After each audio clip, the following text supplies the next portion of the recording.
దేవుని వాక్యం చదువుకుందాం. ఒక శుభవార్త 2వ అధ్యాయము.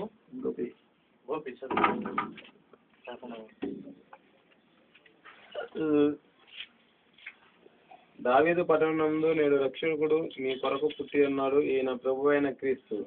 దానికిదే మీ కానవాలు.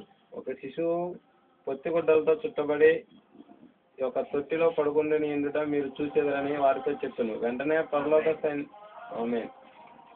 ప్రార్థన. పరమ తండ్రి, పరిశుద్ధుని వందనాలు. ఈ క్రిస్మస్ పర్వదినాలు ప్రభు ప్రపంచవ్యాప్తంగా తండ్రి అనేక మంది ప్రజలు ఇదే రోజు ఇదే సమయంలో ప్రభు నేను ఆరాధిస్తున్నాను. మేము కూడా తండ్రి ప్రియబిడ్డలైనా తండ్రి ఆరోగ్యాలు గారు, మరియమ్మ గారు, తల్లి గారు వారి గృహములో ఈ కుటుంబంలో తండ్రి అయినా మేమందరం కలిసినైనా నేను ఆరాధిస్తూ ఉన్నాను. తండ్రి సర్వ మానవాళి పాప పరిహారార్థమై ఈ భూలోకానికి నైనా పరమును విడిచి వచ్చినటువంటి యేసయ్య మీకు వందనాలు.